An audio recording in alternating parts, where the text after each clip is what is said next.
आप देख रहे हैं अमेज नाउ। अमेज नाउ के एस्ट्रोवर्ड कार्यक्रम में आप सभी लोगों का हार्दिक स्वागत है। ओम गंगणपतये नमः।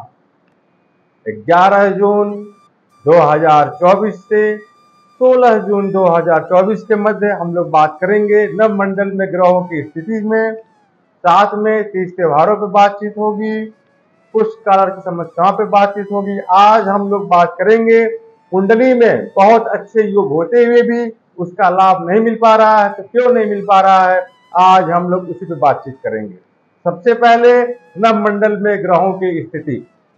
सूर्य, बृहस्पति और शुक्र वृष राशि में, मंगल मेष राशि में, राहु मीन में, शनि महाराज कुंभ में, केतु तुला में।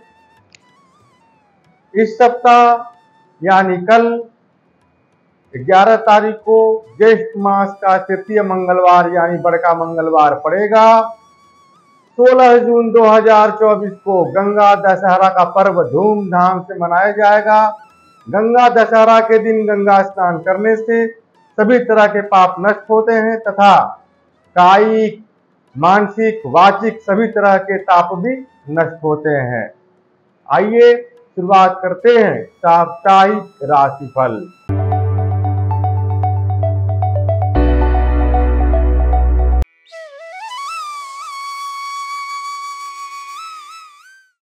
मेष, किसी मित्र का आगमन हो सकता है। कार्य क्षेत्र में सुधार का योग, शैक्षिक कार्यों के लिए यात्रा पर जा सकते हैं। पिता के सहयोग से धन प्राप्ति का योग, परिवार का साथ मिलेगा। वृष, व्यर्थ के वाद विवाद से बचें। नौकरी में परिवर्तन की संभावना, पिता के स्वास्थ्य पर ध्यान रखें। किसी मित्र के वाद विवाद से बचें। आय की कमी, खर्च की अधिकता रहेगी। मिथुन, अति आत्मविश्वास से बचें। परिवार के साथ किसी धार्मिक यात्रा पर जा सकते हैं। माता पिता से धन प्राप्ति का योग बन रहा है। धैर्यशीलता में कमी रहेगी।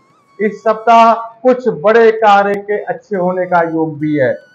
आइए, एक कॉलर है पूजा पांडे जी संत कबीर नगर से, उनको देखते हैं।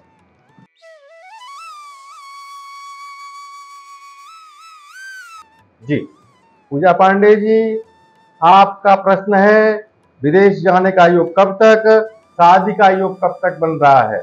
आपने अपना जन्म तिथि बताया 9 अक्टूबर 1992, सुबह 6:31, जन्म स्थान संत कबीर नगर। पूजा जी, आपका 6 अक्टूबर 1992 के अनुसार लगन निकला कन्या, राशि आपकी आ रही है कुंभ, पूर्वा भाद्रपद के प्रथम चरण में आपका जन्म हुआ है। वर्तमान महादशा शनि की महादशा में बृहस्पति का अंतर है। फरवरी 2026 तक आपका विदेश जाने का योग 8 अगस्त 2024 से बना हुआ है। साथ में आपके विवाह का योग भी इसी साल 11 नवंबर 2024 से अगले साल 26 फरवरी 2025 के बीच हो जाएगा। कुछ ज्योतिष उपाय है, इसको करें। एक अच्छा सा पन्ना दाएं हाथ की कनिष्ठिका में दिन बुधवार को धारण करें और आप प्रत्येक गुरुवार को श्री विष्णु सहस्त्र नाम का पाठ किया करें। हरि कृपा। आइए पुनः साप्ताहिक राशिफल।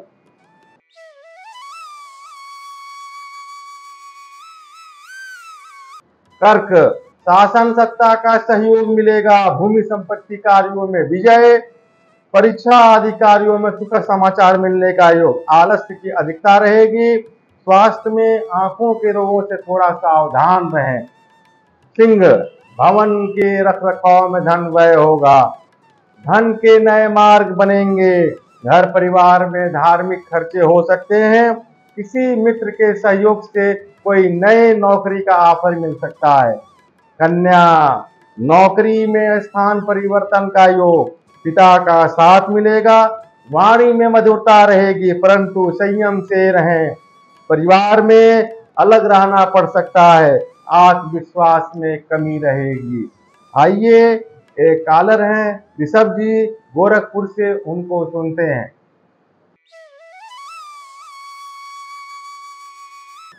जी ऋषभ जी, आपका प्रश्न है, रोजगार या नौकरी में सफलता कब तक?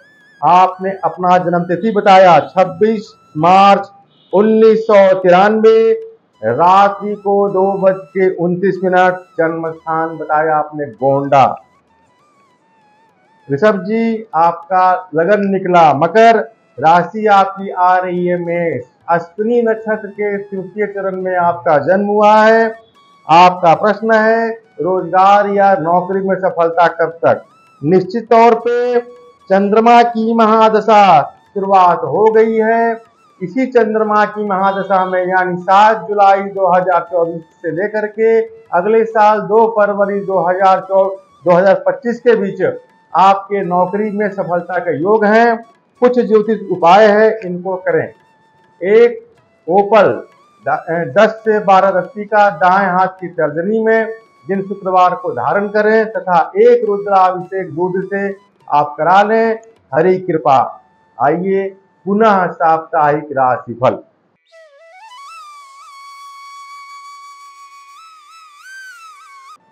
तुला, आशा और निराशा के भाव हो सकते हैं।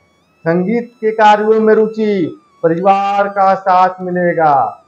नए व्यापार या नए नौकरी से धन आगमन संभव। कार्य क्षेत्र में विस्तार का योग। माता के सेहत पर थोड़ा ध्यान रखें। वृश्चिक, कुंवारे लोगों के लिए विवाह के तय होने का योग। व्यापार या नौकरी में विस्तार होगा। शासन सत्ता का सहयोग मिलेगा। धन के नए मार्ग बनेंगे। रुके हुए कार्य आपके बनने लगेंगे। धनु, विदेश यात्रा के योग। नौकरी में दूसरे स्थान में जाने का योग। स्वास्थ्य पर ध्यान रखें, खर्चों की अधिकता रहेगी। कार्य क्षेत्र में थोड़ा सावधानी से कार्य करें। मकर, मन में उतार चढ़ाव लग रहा है। पठन पाठन में रुचि रहेगी। आय में वृद्धि का योग। परिवार का साथ मिलेगा। कारोबार में विस्तार के योग। भाई बहनों का सहयोग मिलेगा। कुंभ, मन में आशा और निराशा के भाव में बना हुआ है, इससे असंतोष बढ़ रहा है। व्यापार में विस्तार का योग। सप्ताह के अंत में थोड़ा खुशखबरी मिलने का योग। उधर रोगों से सावधान रहे। मन में आशा का संचार होगा। मीन, पिता के आर्थिक सहयोग से धन आगमन की स्थिति। पारिवारिक जीवन सुखमय होगा। जीवन साथी के स्वास्थ्य पर थोड़ा ध्यान रखें। धन लाभ की स्थिति बनी हुई है। वाहन सुख मिलेगा। तो यह रहा इस सप्ताह का साप्ताहिक राशिफल। आज हम लोग बात करेंगे कुंडली में केमद्रुम योग के बारे में। केमद्रुम योग क्या होता है, आज हम लोग इसके बारे में विस्तार से चर्चा करेंगे। अगर आपकी कुंडली में अच्छे योग होते हुए भी आपको सफलता नहीं मिल पा रही, आपके माता के साथ संबंध मधुर नहीं है, साथ में माता से टकराव की स्थिति बनी हुई है, या मानसिक विक्षिप्त या मानसिक तनाव बना हुआ है, तो निश्चित तौर पे आपकी कुंडली में केमद्रुम योग बना हुआ है। केमद्रुम योग क्या होता है? जब चंद्रमा के दूसरे या द्वादश यानी अगल या बगल कोई शुभ ग्रह ना हो तो केमद्रुम योग का निर्माण होता है। केमद्रुम योग के लिए चंद्रमा से अगर उस पर किसी ग्रहों का दृष्टि नहीं है तो यह और भी खतरनाक बन जाता है। अज्ञात भय, मानसिक तनाव इसके विशेष लक्षण हैं। मानसिक रोग, मानसिक पीड़ा, निर्धन योग, माता का सुख नहीं मिलना, धन को लेकर उतार चढ़ाव बने रहते हैं। यह कर्क, वृश्चिक और मीन लगन में विशेष प्रभावी होता है। केमद्रुम अगर योग है तो क्या उपाय करें कि शुभ का फल मिलने लगे? सबसे पहले माता का आशीर्वाद लें। सोमवार को श्वेत वस्तुएं, दूध, चावल या चीनी का दान करें। शिव जी को भक्ति से भी केमद्रुम योग का नाश होता है, क्योंकि शिव जी के मस्तक पर ही चंद्रमा निवास करते हैं। रुद्राभिषेक दूध से कराने पर भी लाभ मिलता है। ओम नमः शिवाय का नियमित जाप बहुत ही शुभ कारक होता है। तो यह रहा इस सप्ताह का साप्ताहिक राशिफल। कुछ काल की समस्याओं पे बात हुई, तीज त्योहार पे बातचीत हुई, साथ में रोचक तथ्य केमद्रुम योग के बारे में हम लोग विस्तार से चर्चा किए। हमें दीजिए अनुमति, हम लोग पुनः मिलेंगे अगले सप्ताह इसी समय। तब तक के लिए धन्यवाद। ओम गंगणपतये नमः। आप देख रहे हैं अमेज नाउ।